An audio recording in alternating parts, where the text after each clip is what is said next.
안녕하세요. 교육구축 대표 김씨입니다. 오늘은 제가 이 영상을 계속 보시는 분들한테 약속드렸듯이 교육건축 관리 시스템, 관리제 하고요. 관리비에 대한 말씀을 이제 드리는 날입니다.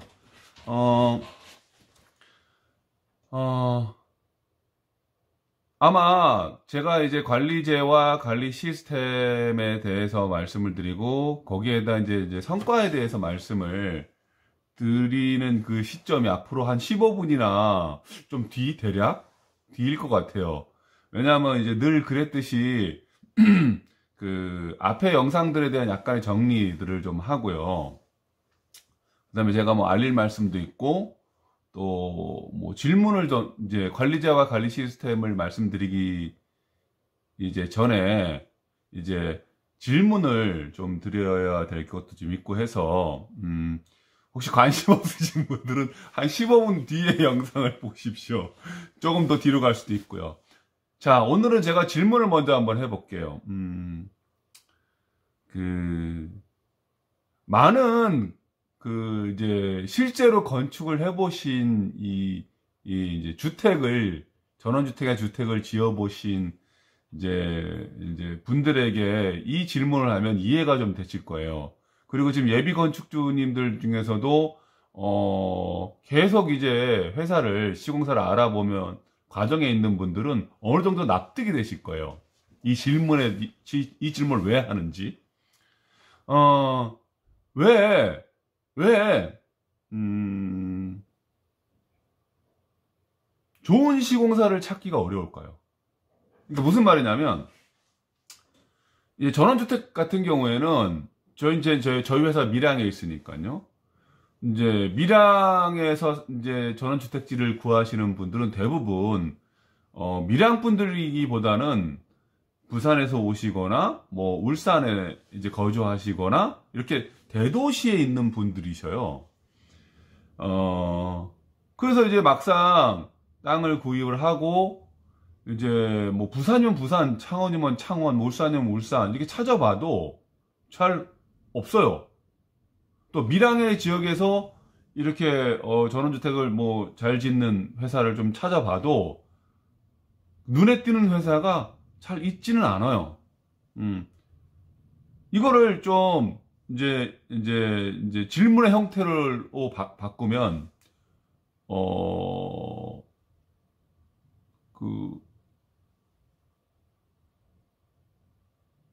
이런 책임은 누구에게 있을까요? 예. 그러니까 이런 원인 제공자는 도대체 어디에서부터 출발하는 걸까요? 뭐 전원주택지 구해가지고 그 지역에 아니면 그 근교에 그 지역에 뭐 한 두 시간권 안에 이렇게 대도시에서 이렇게 주택 시공사 좀 찾아보면 어느 정도 딱 믿을 만한 회사들이 딱 나오면 참 좋겠는데 쉽지가 않단 말이죠.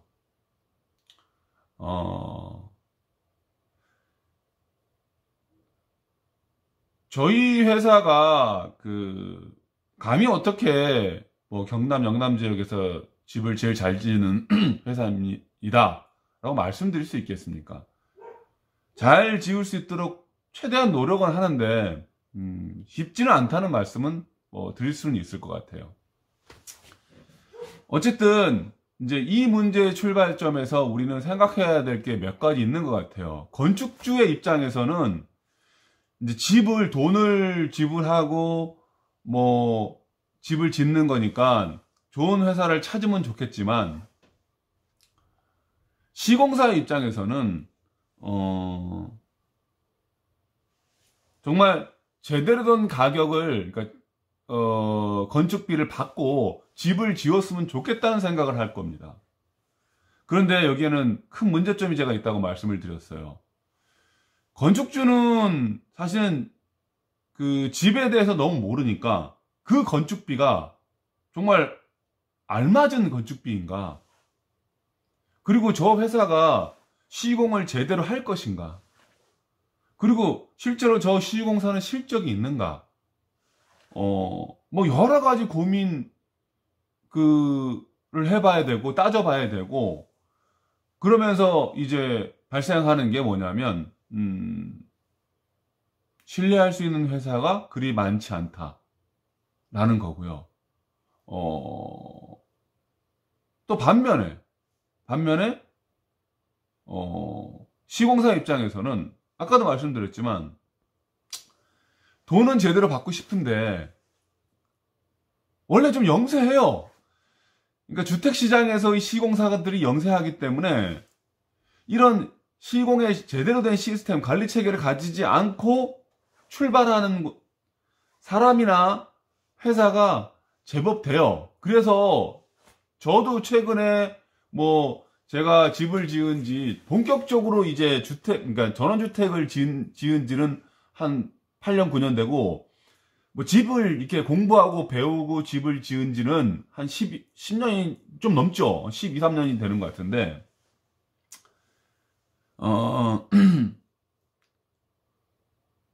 그러니까 제가 시공사 입장에서 봐도,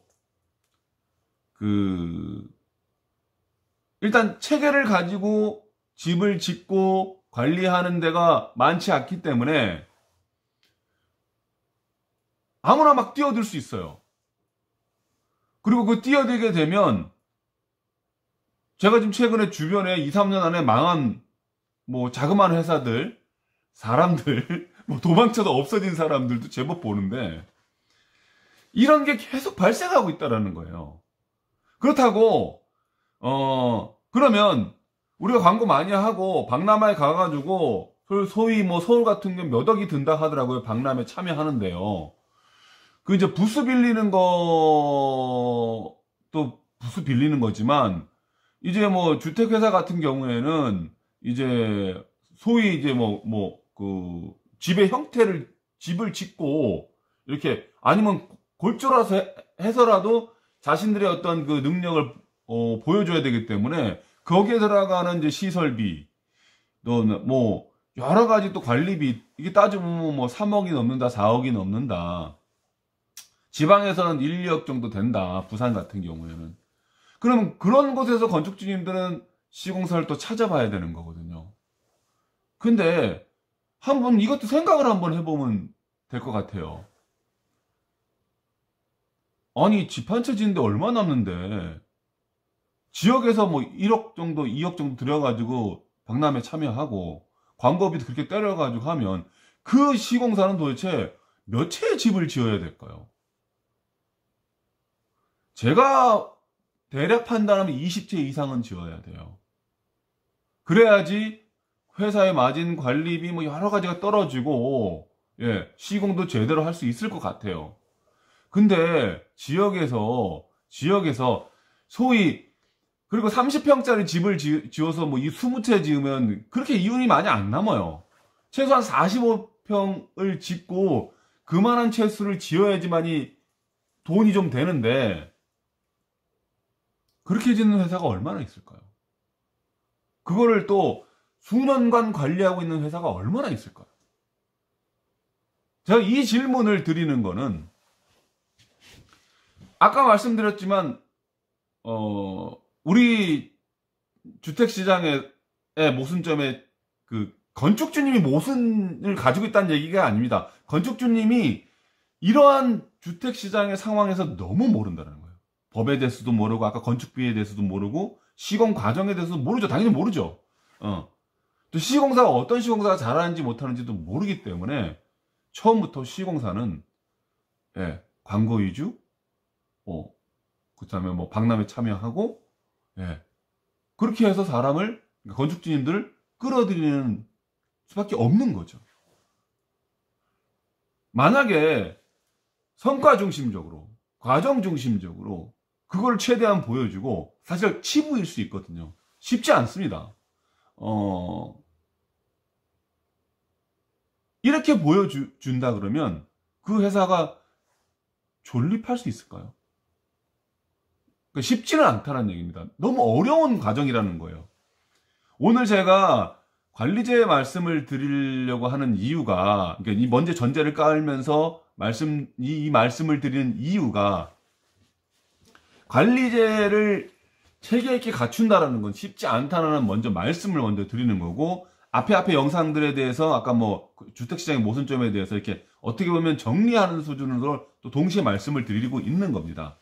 자, 어쨌든 뭐 앞에 영상들에 대해서는 제가 이제 핵심은 사실은 이제 주택시장의 모순, 그리고 그것이 건축비가 제대로 쓰이고 있는가 없는가를 확인하기가 어렵고, 그거를 확인하려 그러면 각 단계별 비용이 얼마나 들고 또 어떻게 시공하고 있는가에 대한 설명들을 제가 앞에 영상에서 좀 드렸거든요. 그러면서 이제 관리제가 중요하다라고 말씀을 드렸고, 오늘은 그래서 이거 말씀드리기 전에 관리제 말씀드리기 전에 죄송합니다. 저희 교육건축이 5월 중에, 빠르면 5월 중에 될 것 같은데, 교실학교 운영 지금 중에 있어요. 근데 교실학교를 본격적으로 강의를 시작하지는 못했고, 이제 교실학교를 유지하기 이제 카페죠. 저희 이제 현재는 지금 카페를 운영하고 있는데, 그걸 이제 교실학교로 동시에 같이 쓰려고 하고 있습니다. 근데 5월 중에 이제 일제강점기 독립운동사하고 일제강점기 경제 스타사에 대해서 이제 강의를 하기 위해서 강사를 지금 모집 중에 있거든요. 지금 이제 문의 전화를 오고 있습니다. 그래서 혹시나 이 영상을 보시는 분들도 제가 이제 다음 영상에서는 이제 모집 공고지를 이렇게 보여드릴게요. 뭐 오늘은 이렇게 지금 설명 위주로 하는 거라서 제가 이제 컴퓨터하고 다음 영상 때는 이제 뭐 이렇게 큰 얼굴, 못생긴 얼굴 들이대지 않고 약간은 비껴가면서 컴퓨터 안에서 이제 이렇게 설명을 드릴 거니까 그때 한번 모집 공고를 보여드리고, 그걸 좀 저희가 이제 밀양 지역의 학생들만을 대상을 하고 있긴 않지만 지금 현재로는 밀양 지역의 학생들을 주로 대상을 해서 그런 강의를 할 예정이니까, 혹시 이쪽에 전공 분야, 전공을 하셨거나 정말 관심을 갖고 많은 공부를 하신 분들도 상관없습니다. 굳이 전공자가 아니래도, 대학교 전공자가 아니래도 공부를 계속 해오신 분들이 전공자라고 저는 생각을 하니까, 이렇게 연락을 주시면 제가 안내를 해드리도록 하겠습니다. 자, 그러면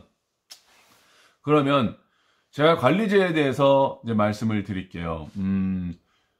교육건축은 관리비를 약 한 10%를 받아요.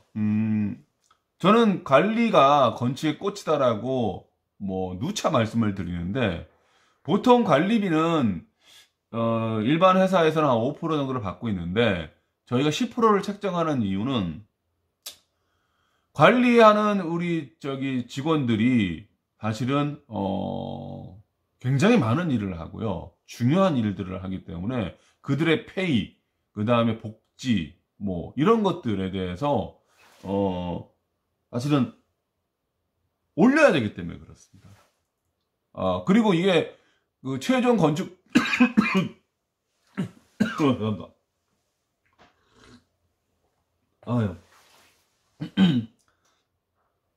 최종 건축비에 그러면 5%가 더 올라가는 거냐? 그렇지는 않습니다.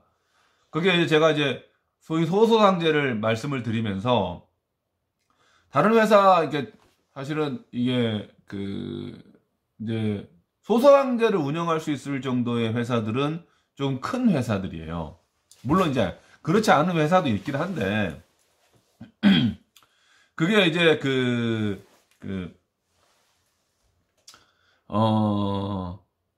소소상제의 소소장이 가져가는 이윤을 봤을 때는 관리비가 5% 포함하고 소소상제가 또 받아가니까 결국에는 비슷한 거예요.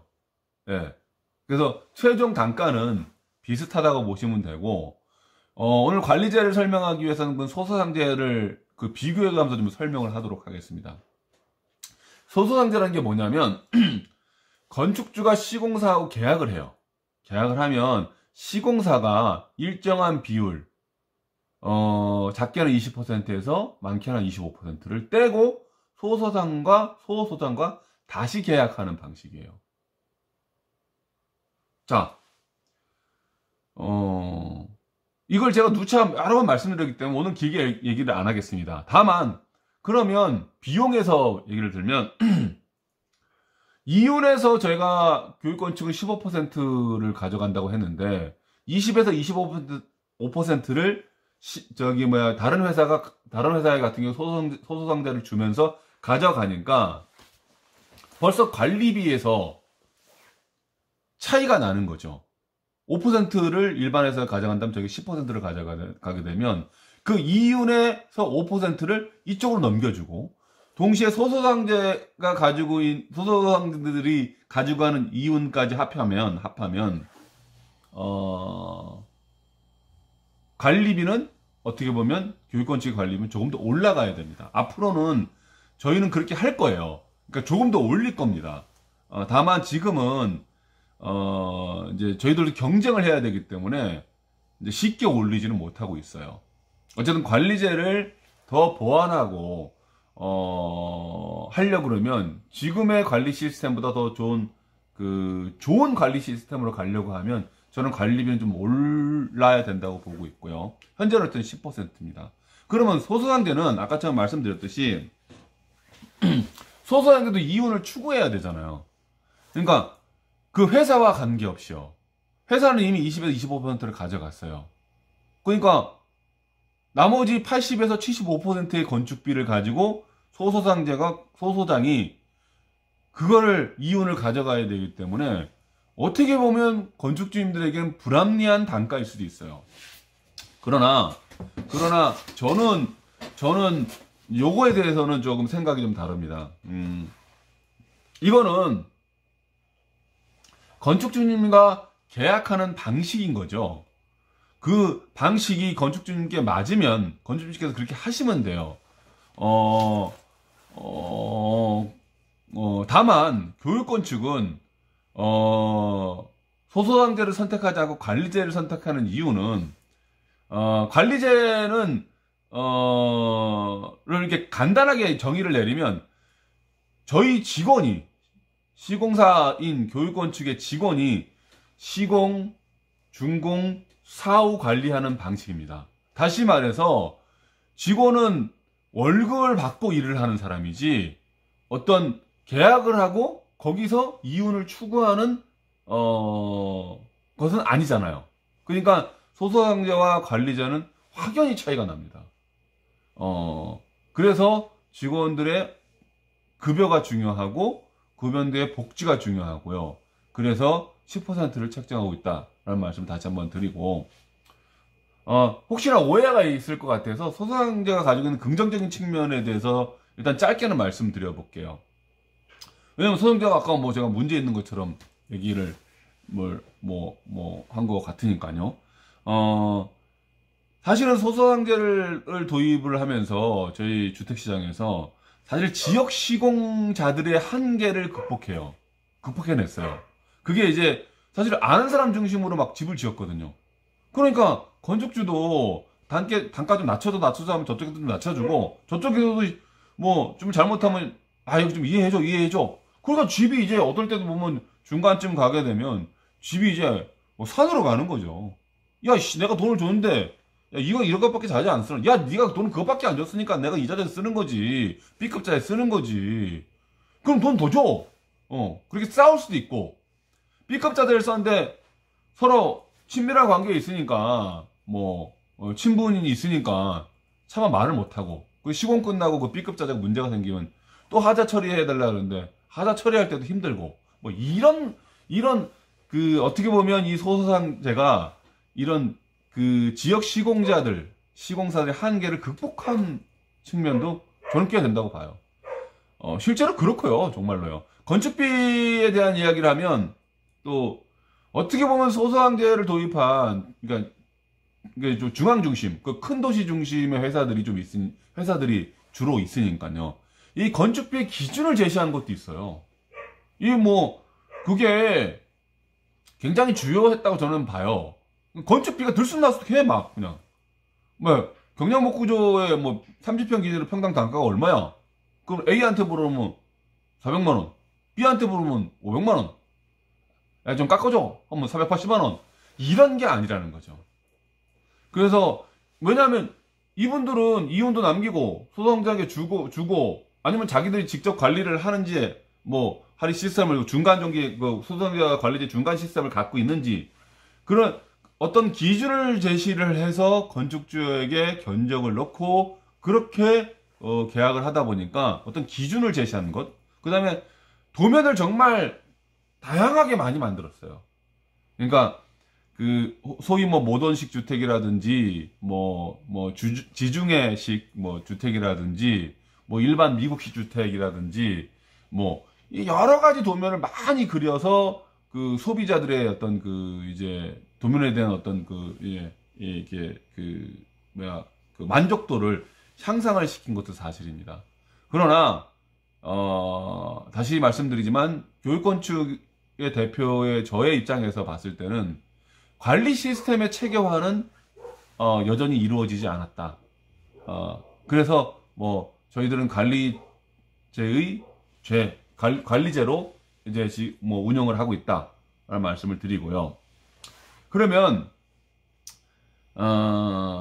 교육건축은 그러면 그 관리제 방식으로 그 이제 집을 짓는 이유가 있을 거 아닙니까? 이제 그게 이제 뭐 그 여러 가지 좀 이유가 있는데 크게는 일단 아까 소소상제가 교육건축의 설립 목적하고 맞지가 않아요. 설립 목적이 뭐냐면 건축주가 주체되는 집 짓기입니다. 뭐 이거 오해 소지가 많으니까 뭐 이게 또 범위가 넓으니까 건축주께서 최대한 그 집을 짓는 과정 속에 참여를 유도합니다. 그리고 참여해 주셔야 됩니다. 그러려면 결국에는 회사가 관리제 시스템으로 가야 됐기 때문에 그렇습니다. 뭐 등 하나 선택하고 타일 선택하고 타일의 디자인, 그 다음에 타일을 어떤 식으로 시공에 갈 것인가 이거 하나하나를 참여시키기를 저희들이 이제 유도를 합니다. 그래야지 건축주님의 만족도가 올라가기 때문에요. 근데 이제 소소상제는 아무래도 좀 힘듭니다. 왜냐면 빨리 짓고 빨리 나와야지 이윤을 더 챙기니까요. 왜 하루라도 더 있으면 숙식비가 더 들어가니까. 뭐 관리제의 관리제는 그렇지 않느냐? 관리제도 사실은 빨리 지으면 좋아요. 다만 저는 그 이제 비용에 대한 이야기가 나왔으니까 이게 평당 400짜리 집이다. 그러면 마감 사용표나 공정이나 뭐 그다음에 체크해야 되는 리스트를 저희 직원들이 확인을 하고 거기에 알맞게 시공 일정과 시공 방식을 결정해 놨기 때문에 아무래도 그 문제점의 그 어떤 뭐 폭은 좀 더 줄어들겠죠. 좀 더 줄어들겠죠. 뭐 그리고 관리제로 또 하는 것이 노동의 가치에 대한 인정을 하려고 하는 겁니다. 관리자의 노동의 가치도 인정해야 되지만 그 소소상제는 아까도 말씀드렸지 이윤을 추구할 수밖에 없기 때문에 물론 근본적으로 같아요. 근데 관리제의 시스템을 갖고 접근했을 때는 이제 회사가 회사 이윤만 가지고 추구할 수 없는 상황으로 충분히 갈 수 있다고 저는 보는 거죠. 관리 시스템을 갖췄을 때. 그러면 관리자로서는 노동자들에게 정상적인 임금을 지불하고 제때제때 또 지불하고요. 정상적인 임금을 책정을 하고 제때제때 지불해야 되고 도급의 단가도 마찬가지고 이건 다 말씀을 앞에서 드렸던 거예요. 그리고 자기는 그 매뉴얼대로 관리하게 되면 결국에는 그런 하나하나가 노동의 가치를 인정하는 것이 아니냐. 뭐 단적으로 얘기하면 저희 직원들은 대부분 사실은 그 시공사에서 이제 이런 이제 일을 하는 사람들은 뭐 토요일이 없는 경우도 많은데 저희는 토요일을 이제 그 무조건 이틀을 쉬게 합니다. 이제 페이도 많이 올려주고 있고 저희들은 무조건 관리직으로 이제 들어오면 아니 안 그러는 회사도 있어. 하지만 실제로는 안 그런 회사도 제법 있죠. 그 4대 보험이나 이런 것들 책정 안 하고 쭉 가는 회사도 있어요. 지역에서는요. 무조건 다 들고 이제 보험을 다 들고 4대 보험이죠. 4대 보험 다 들고 또 뭐 그렇습니다. 그렇게 하지 않으면 안 되니까요. 제가 가려고 하는 그 길로 갈 수가 없기 때문에 그 다음에, 이제 또 저희가 합리적 집짓기라고 했는데, 제가 이 합리적 집기의 그 출발점은, 건축주님이 단가를 깎지 않는 겁니다. 그러니까 관리제 방식으로 제대로 가려고 그러면 단가를 깎지는 말으셔야 돼요. 왜냐면 관리 비용도 깎고, 뭐 인건비도 깎고, 제 이윤도 깎으면 이 관리제 시스템으로 갈 수 있을까요? 그러니까 집 짓기가 처음부터 비합리적으로 갈 수밖에 없겠죠. 그 다음에 이제 저희가 관리제 방식을 또 하나 말씀드려야 될 게 이제 사실 소소상제하고 좀 비교해 볼 필요가 있는데, 그러면 아까 제가 이제 소소상제를 운영하고 있는 회사가 20에서 25%를 가져가면 이윤을 많이 가져가는 것이 아니냐. 꼭 그렇지는 않다라고 제가 말씀드린 이유가 거기 부가세를 내야 되잖아요. 그러니까 이게 많은 문제가 좀 있어요. 건축주님들은 주택을 지을 때 부가세를 내지 않아도 직영공사를 하면 부가세를 안 내도 돼요. 예. 그러니까 저쪽에서 부가세 10% 내면 15%밖에 안 남는 거죠. 물론 그쪽에서도 10% 온전히 내는지 안 내는지 저는 잘 모릅니다. 어쨌든 회사 규모가 크다 보니까 세무적으로 세금을 좀 더 투명하게 내야 될 필요는 있겠죠. 그러니까 이거는 사실은 저희가 관리제를 채택하는 이유 자체가 이런 시공사의 이윤과 부가세의 관계 때문에도 그래요. 무슨 말이냐면, 건축주님이 이제 부가세를 안 내고, 이제, 직영으로 하시겠다. 그러면 저희들은 이렇게, 컨설팅 계약을 합니다. 물론, 똑같이, 이제, 시공관리, 준공관리, 사후관리 똑같이 해요. 도급제 하고요. 저희들 도급으로 받으면 부가세 10% 주시고 시공하면 더 좋겠지만, 건축주님 입장에서는 집이 2억 들어간다고 하면 2천만 원에도 2억 2천이 되기 때문에 상당히 큰 부담이거든요. 그래서 저희들은 이렇게 이제 컨설팅 개념으로도 시공을 하고 있다는 말씀을 드리고, 거기에 또 맞는 게 이 관리제 방식이기도 합니다. 그러면 그 다음에 이제 사실 소소상제를 또 운영하고 있지 않는 게, 아까 시공관리나 이윤, 이 소소상제가 빠지는 어떤 인건비에 대한 것, 자재비에 대한 것, 관리비에 대한 어떤 이런 유혹이 너무 많기 때문에 이 관리제로 하는 게 되게 투명하고 깔끔하기 때문에 저희가 관리제를 운영하고 있다는 말씀을 드리고요. 자, 그러면 이게 그러면 교육건축의 관리제가 시공관리하고 준공관리하고 사후관리하는, 통틀어서 하는 관리제라고 하면 도대체 이게 조금 더 구체적으로 좀 설명을 좀 해봐라. 소소상제가 와가지고 그럼 시공관리, 준공관리, 사후관리 안 하냐? 하죠. 아까 제가 말씀드렸던 여러 한계점이 있긴 하지만 하죠. 근데 그 한계점이 이 폭이 관리제보다는 월등히, 아니면 어느 정도 크기 때문에 발생할 수 있는 문제점이 많고, 그래서 관리제를 이렇게 채택하고 있다. 근데 구체적으로 그러면 어떤 식의 관리가 도대체 필요한 것이냐를 말씀을 드릴게요. 물론 제가 관리제를 시행함으로써의 성과에 대해서 오늘 잠깐 말씀을 드리겠지만, 핵심만 말씀드리겠지만, 이 영상 이후에는 이제 정말 제가 이제 아까 컴퓨터 저희 카페에 들어가서 관리제 성과에 대해서 매우 이제 구체적으로 사진과 필요한 영상도 보여드릴 수 있을 것 같은데, 그런 걸 말씀드리고, 오늘은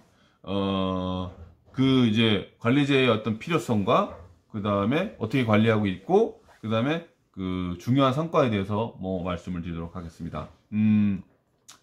제가 한 25평 정도의 이제 저희 회사를 설립하기 전에 건설 회사에 이제 관리 부장으로 있었습니다. 이제 그 회사가 굉장히 큰 회사는 아니었지만, 그래서 이제 큰 회사가 아니었기 때문에 이사는 없었고 바로 대표 밑에 관리부장이 있었고, 제가 이제 관리부장의 역할을 했고, 전체를 관리할 하게 됐죠. 근데 이제 거기도 밀양이었죠. 25평의 규모의 집을 짓고 있었는데, 이제 여름이었어요. 이제 한 중간 정도 집을 지었죠. 골조 끝나고 지붕 덮고 이제 이제 단열재 넣으려고 하는 그런 상황, 뭐 그런 상황이었는데, 제가 이제 현장에 이제 들어갔습니다. 들어가는데 이제 이웃집 어르신이 이렇게 냉커피를 이제 이렇게 타가지고 오시면서, 이제 제가 이제 뭐 소소한 부탁을 현장에서 좀 드려드렸거든요. 그러니까 좀 더 해야지 또 이웃집에서 민원을 제기를 안 하니까. 근데 아우 그냥 김 부장 이 작은 집을 짓는데 내가 뭐 숫자는 뭐 정확하게 세진 않았지만 한 150명이 넘게 오는 것 같아 그러시는 거예요. 사실 저도 그때까지는 뭐 사람의 숫자를 세는 건 아니었거든요. 사람이 많이 들어가는 건 맞지만 그렇게까지 숫자를 이렇게 세지는 않았는데, 제가 그 얘기를 듣고 사실은 좀 약간 멍했습니다.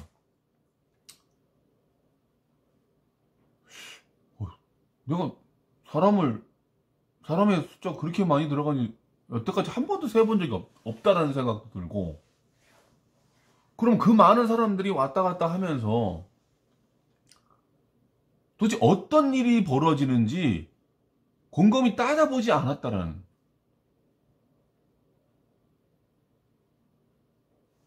이 25평을 집을 짓는데 그때까지만 한 중간 정도라고 말씀드렸지 않습니까? 150명? 들어갔는 거 안 들어가고 한번 해봤습니다. 따지고 보니까 200에서 250명은 충분히 들어갈 것 같더라고요. 사람들이 계속 왔다 갔다 일을 하고 떠나고 다음 공정을 하고 떠나고, 예. 어떤 사람은 한 공정만 하고 끝나고 가지만 어떤 업자들은 그 공정을 마무리하려면 6번, 7번, 아니면 목수 같은 경우 수십 번을 들어와야 되는 거니까요. 하루 단위로 해서요. 그러면 이 사람네들은 도대체 누가 관리하느냐는 거죠.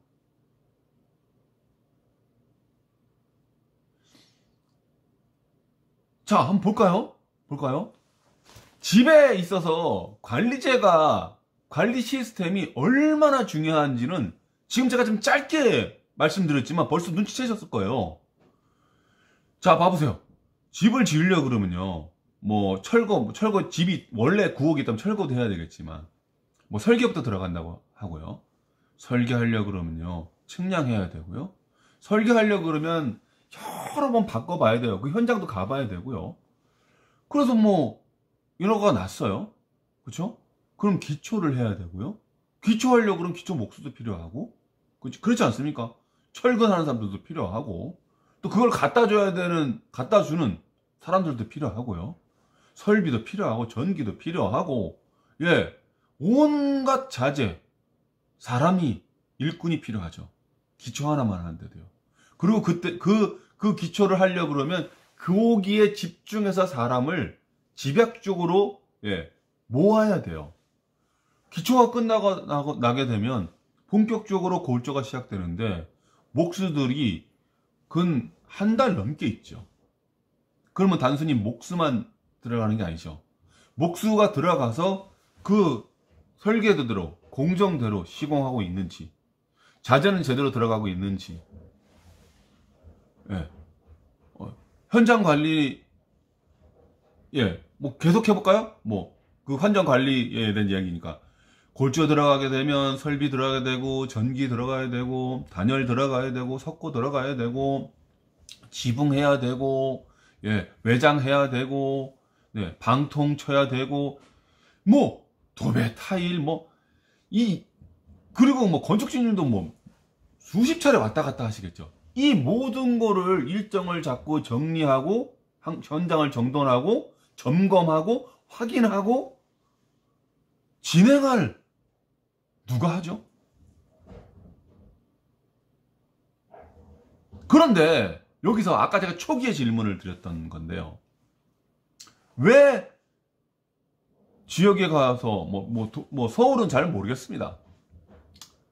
제가 지금 경남, 영남 지역에서 일을 하고 있기 때문에요. 왜 지역에서는 이렇다 할 회사를 찾기가 힘든가? 그리고 제가 전 영상에서도 왜 대기업이 주택에 달려들지 못하는가? 그거는 지금 제가 말씀드렸듯이 관리 시스템을 갖춰 놓기가 너무 힘들고 비용도 많이 들어가고, 그럼에도 반면에 건축비는 상대적으로 낮죠. 그러니 제대로 된 관리 시스템을 가지고 있는 회사가 지역에는 특히 없는 겁니다.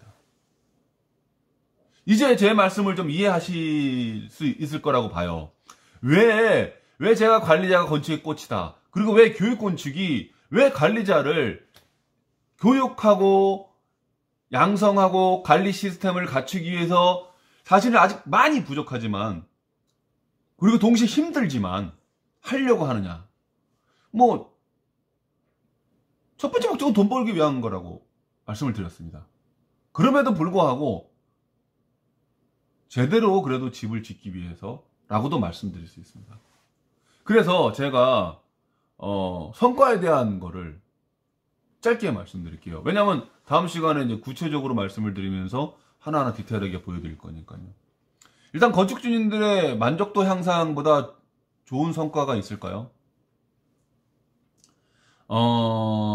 건축주님들이 저희들 이렇게 엠블럼이라고 하죠. 저희 로고가 붙어있는 그거를 붙여주시고 있으셔요. 아직 제 홈페이지 다 올리지 못했습니다. 지금, 물론 안 붙여주시는 분도 있으시죠. 아이고, 죄송도 하긴 한데, 그거는 저희가 고쳐나가야 될 지점이라고 생각하고. 근데 한 집, 두 집 정도밖에 안 돼요. 10집에서. 그래서, 그리고 그분들도 붙여주실 수 있죠. 좀 더 저희가 열심히 하면. 그분들 붙여주셔요. 그리고, 그거는 제가 이제 다음 시간에 이제 증명해 드릴 수 있으니까요. 두 번째가, 건축주님들이 아까 신뢰할 수 있는 회사를 찾아서 막 가시잖아요. 그래서 저희를 만났어요.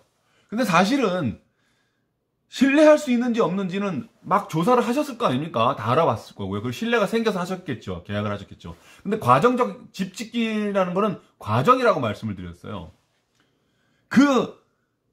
결국에는 이제 계약금을 주시고 그래도 마음속에 남아있을 거예요. 정말 저 새끼가 정말 저 회사가 저 새끼라고 해서 죄송합니다. 제가 저한테 한 얘기입니다. 저 새끼가 잘 지을 수 있을까? 신뢰를 지키면서 정말 말한 대로 기초하고 실제로 그렇게 하고 비용을 쓰는 걸 보시면 완전히 믿습니다. 그래서 막 중도금, 잔금 언제 줘야 됩니까? 라고 하시는 분들이 대개고, 저희가 일주일이나 5일 전에 말씀드리면 딱 그 시점에 주셔요. 한 번도 저희 돈 못 받은 적 없습니다. 그리고 미리 이렇게 주셨기 때문에 제가 지금처럼 이렇게 즐겁게 집을 지을 수 있는 거죠. 사실 건축주님들은 집을 잘 짓게 하기 위해서 신뢰가 가고 실제로 이렇게 하면 돈을 주시는 게 훨씬 이윤이시죠. 중단하면 큰일 나니까요. 이것도 저희들이 이렇게 이제 관리제의 성과죠. 이거 엄청난 큰 성과죠. 돈을 제때때 준다? 만족도가 높아서 저희들 로고, 이 간판을 붙여주신다.